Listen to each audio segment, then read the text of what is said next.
Hello everyone, welcome to a new Let's Play on a new system that I have not emulated before.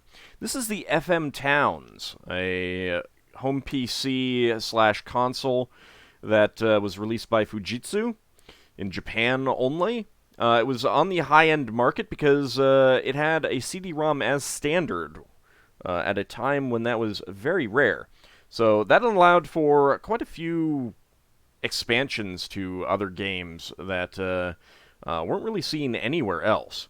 As you can see from this menu, this is Ultima 1, 2, and 3. This is the Ultima Trilogy release. We've got a message here as well, and intros for 1, 2, and 3. The game itself is primarily in English for the way that I've set it up, but those intros are going to be in Japanese, just music with text. If anyone knows Japanese and wants to translate them in the comments, I would love that. But I imagine it's basically telling you the same thing that's in the manuals. I have the manual for the U.S. release. I got Ultima 1 back on a CD with 1 through 6, really. 1, 2, 3, 4, and 5, and 6. And it had... I think it had a... Wouldn't have been a PDF. Did it have, I actually don't remember how it had the manual now. Well, regardless, I've actually looked at the Japanese manual for this, and it's pretty similar. It uses the same pictures, so I imagine that it's a straight translation. Being a very early 80s RPG, or just computer game in general, the manual, of course, is where you get the story. The story, not so much in the game itself.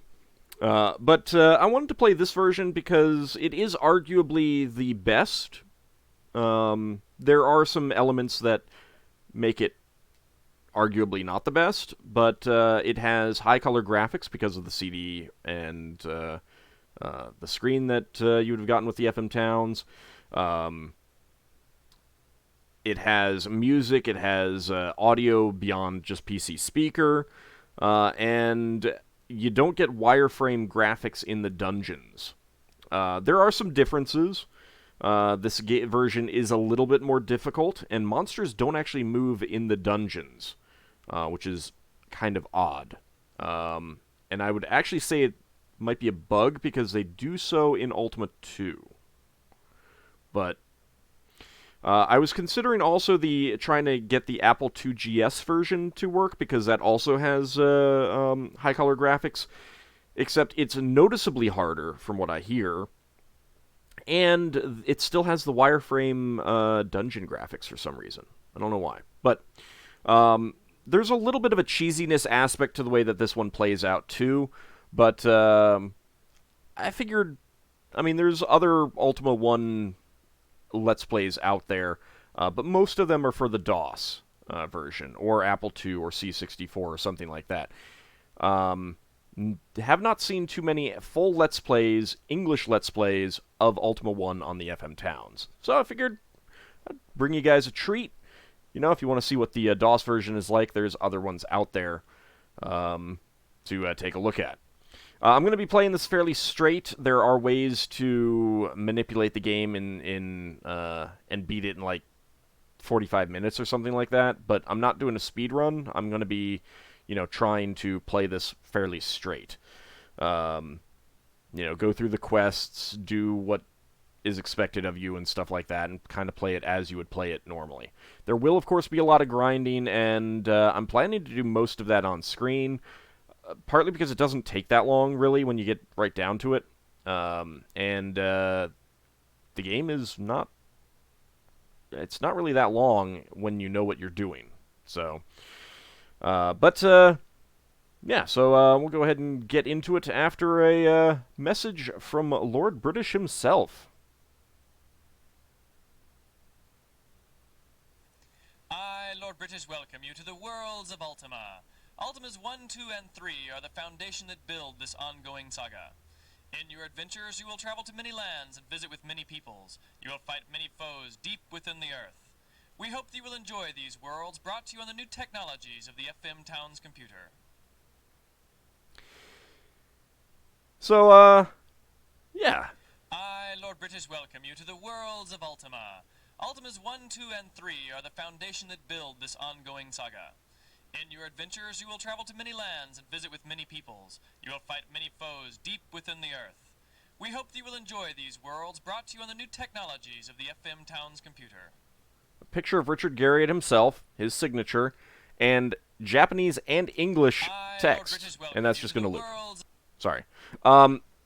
Interesting note, that audio clip is actually a CD audio on the CD-ROM it came with itself, which took me a little bit to realize that and get that actually working because of that. But yeah, English and Japanese. Of course, Richard Garriott himself, clearly a message recorded specifically for this release, which I find just utterly fascinating. Of course, you can see that on other videos and stuff like that. You'll be able to see the Ultima 1 intro in other videos, but I'm including it all here.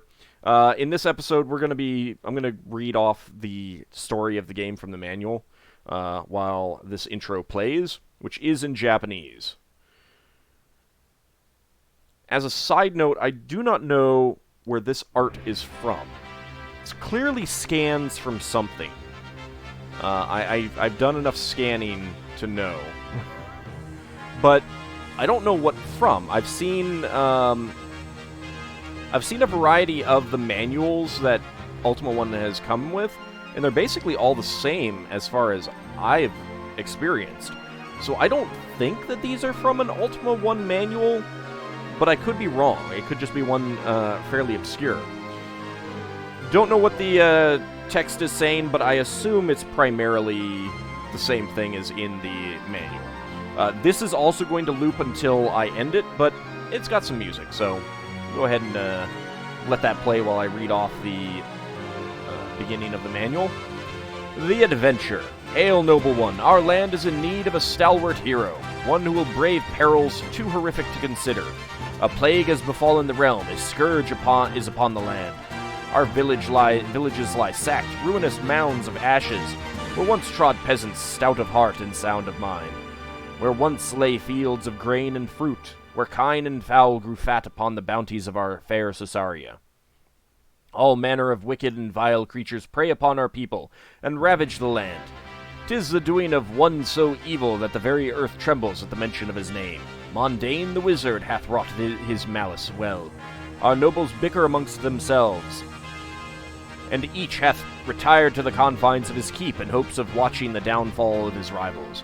Verily the evil one hath reaped indignity upon curse by releasing upon the realms a host of creatures and beasts so bloodthirsty and wicked that our defenseless people fall as grain before the reaper's scythe.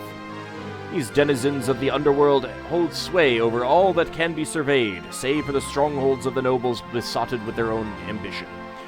Nowhere in our once peaceful country may a traveler find safe passage or lodging, save the keeps of the self-proclaimed kings, and they demand hard labors for their indulgences. Only the young Lord British remains steadfast in his vision of a peaceful, united Cesaria. In his castle and his town, the pure of heart will find an ally and replenishment for the needs of one who hath chosen to fight for the realm. Aid us in ridding our land of the scourge that hath befallen us, O noble one. We beseech thee, for without thine aid we shall surely perish before the onslaught of the maleficent necromancer.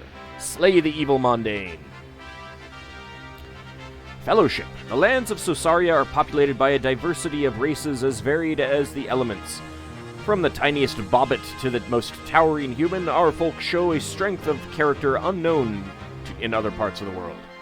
Until the coming of the foul Mondane, our folk lived in harmony and worked together in the true spirit of comradeship.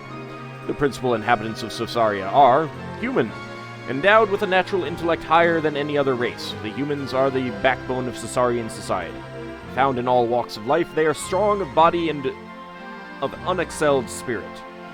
Elf, shorter than their human counterparts by the span of 3 hands, the elves of Cesaria are slight of build and swift of movement.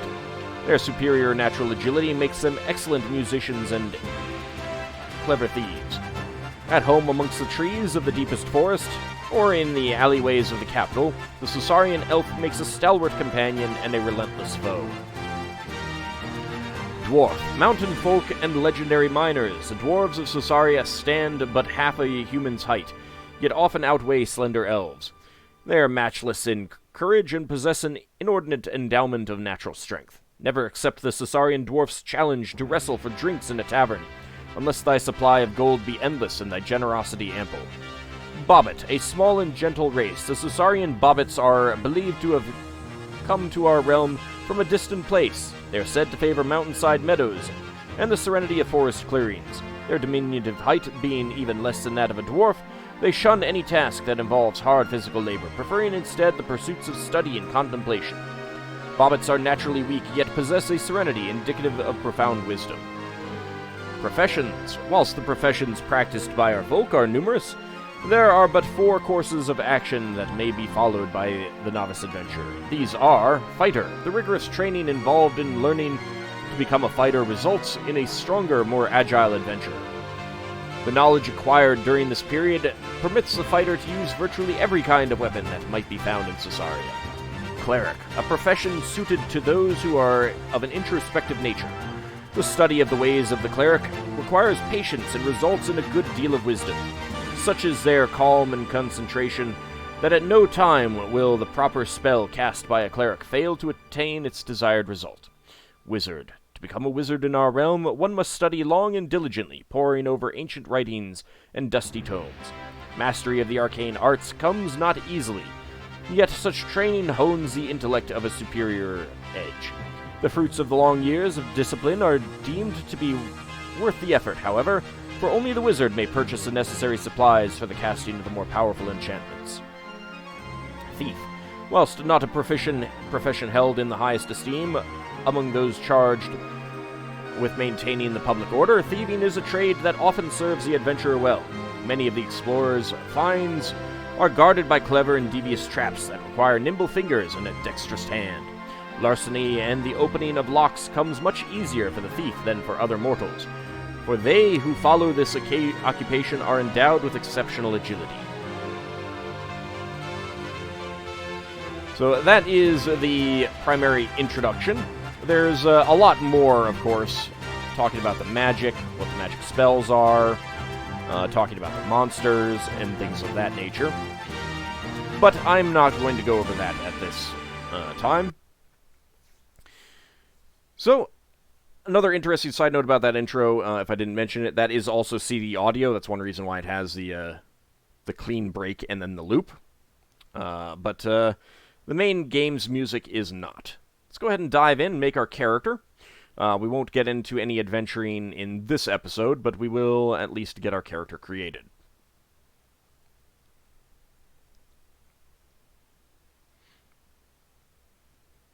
Ultima I, The First Age of Darkness. Copyright origin, that went a little bit too fast. But Ultima I, The First Age of Darkness. Okay, so we've got options. Return to Town's OS. Generate character. Journey onward. Let's go ahead and generate character. I think I've got my disk in. So we can examine the register. So now we're actually in the game music and not see the audio, I believe. Actually, no, this might be still CD audio. But let's go ahead and create a character in slot 1. Alright, so we've got strength, agility, stamina, charisma, wisdom, and intelligence. Where have I heard names like that before? Just with dexterity and constitution instead. Yes, this game was essentially Richard Garriott trying to make Dungeons & Dragons the computer game. Which is also why it has the races, why it has these stats, and why it has the classes that it does. Most of those races, of course, don't show up past Ultima 4, or Ultima 3, I should say. One of those not even making it into Ultima 3, but that's neither here nor there. And canonically, the character that goes through Ultima 1, 2, and leads the party in 3 is the Avatar So we are going to be making the avatar. I can use the left and right arrow keys to increase my stats. I'm going to increase strength a bit. I'm going to increase agility a bit. Stamina's fine, charisma's fine, wisdom is fine. I'm going to put everything else into intelligence, which I believe makes things cheaper. Oh, I guess I can't. Okay, fine. I'll go ahead and put it into stamina then. Okay, so we can choose human, elf, dwarf, or bobbit. Bobbit, of course, being the copyright protection against the Tolkien estate. We're not going to be a bobbit. We're going to be a human.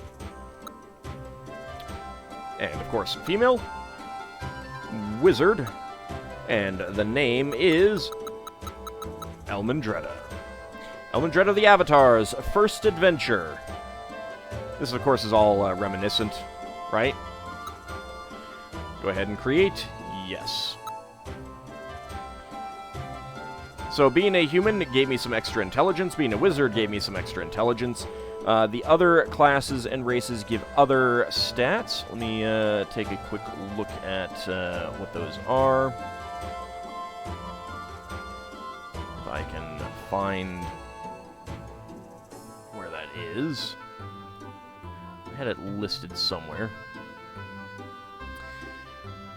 Okay, right, so humans give +5 intelligence, elves give +5 agility, dwarves give +5 strength, bobbits, sorry, +5 strength, +10 wisdom. Fighters give +10 strength, +10 agility, clerics give +10 wisdom, wizards give +10 intelligence, thieves give +10 agility. I believe that,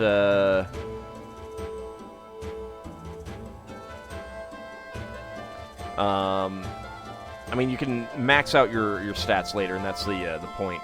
But I believe if you're not a wizard, you can't cast spells. I could be wrong on that, though. Alright, press space. And then we can look at a character. So, Elmindreda, wizard, female human, starting out with dagger and leather armor. Those are our stats. 150 hit points, 0 experience, 200 food, and 100 gold. When we come back next time, we'll actually begin our journey. See you next time, everyone.